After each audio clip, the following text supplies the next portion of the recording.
ANMR ನ್ಯೂಸ್ಗೆ ಸ್ವಾಗತ. ಮುರುಗಮಲ್ಲ ಬೆಟ್ಟಕ್ಕೆ ಚಾರಣ ಹಮ್ಮಿಕೊಂಡಿದ್ದ ಇಲ್ಲಿನ ಪತಂಜಲಿ ಯೋಗ ಸಮಿತಿಯ ಯೋಗ ಬಂಧುಗಳು.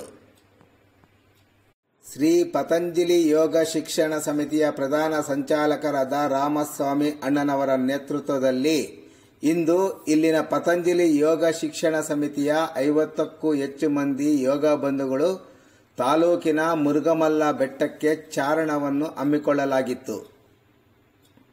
ಬೆಳಗ್ಗೆ ಯೋಗ ಮಂದಿರದಲ್ಲಿ ಸಾಮೂಹಿಕ ಅಭ್ಯಾಸದ ನಂತರ ಮಂದಿರದಲ್ಲಿ ಅಗ್ನಿಹೋತ್ರ ಹೋಮವನ್ನು ಪ್ರಧಾನ ಸಂಚಾಲಕರಾದ ರಾಮಸ್ವಾಮಿ ಅಣ್ಣನವರು ನಡೆಸಿಕೊಟ್ಟ ನಂತರ ಎಲ್ಲ ಯೋಗ ಬಂಧುಗಳು ಹಳದಿ ಸಮವಸ್ತ್ರದಲ್ಲಿ ವಿವಿಧ ವಾಹನಗಳಲ್ಲಿ ಮುರುಗಮಲ್ಲ ಗ್ರಾಮಕ್ಕೆ ತೆರಳಿ ಅಲ್ಲಿಂದ ಬೆಟ್ಟಕ್ಕೆ ಚಾರಣ ಕೈಗೊಳ್ಳಲಾಯಿತು.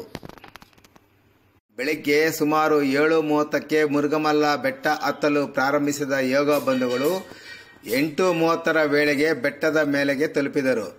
ಬೆಟ್ಟದ ದಾರಿಯ ಮಧ್ಯದಲ್ಲಿ ಸಿಕ್ಕಿದ ಕಲ್ಯಾಣಿಯಲ್ಲಿ ನೀರು ಕುಡಿದ ನಂತರ ಸಮೀಪದಲ್ಲೇ ಇರುವ ಶ್ರೀ ಆಂಜನೇಯ ಸ್ವಾಮಿ ವಿಗ್ರಹವನ್ನು ವೀಕ್ಷಿಸಿ ಆಂಜನೇಯ ಸ್ವಾಮಿಗೆ ಪೂಜೆಯನ್ನು ಸಹ ಇದೇ ಸಂದರ್ಭದಲ್ಲಿ ಸಲ್ಲಿಸಲಾಯಿತು.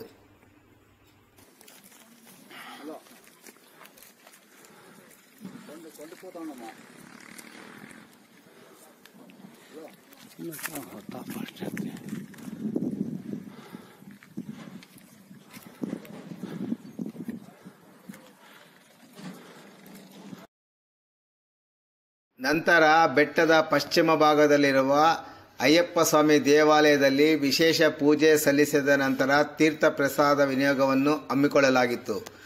ಚಾರಣದಿಂದ ವಾಪಸ್ ಬಂದ ನಂತರ ಇಲ್ಲಿನ ಪತಂಜಲಿ ಯೋಗ ಮಂದಿರದಲ್ಲಿ ಎಲ್ಲ ಯೋಗ ಬಂಧುಗಳಿಗೂ ಸಹ ಭೋಜನ ವ್ಯವಸ್ಥೆ ಸಹ ಏರ್ಪಡಿಸಲಾಗಿತ್ತು.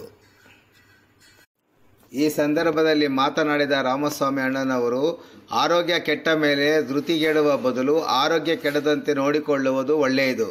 ಒಳ್ಳೆಯ ಆರೋಗ್ಯ ಸುಸ್ಥಿರವಾಗಿರಲು ಎಲ್ಲರೂ ಯೋಗಾಭ್ಯಾಸವನ್ನು ಮಾಡುವುದರ ಜೊತೆಗೆ ಬೆಟ್ಟ ಹತ್ತುವ ಚಾರಣ ಕಾರ್ಯಕ್ರಮವನ್ನು ಆಗಾಗ್ಗೆ ಹಮ್ಮಿಕೊಳ್ಳಬೇಕೆಂದು ಹೇಳಿದರು.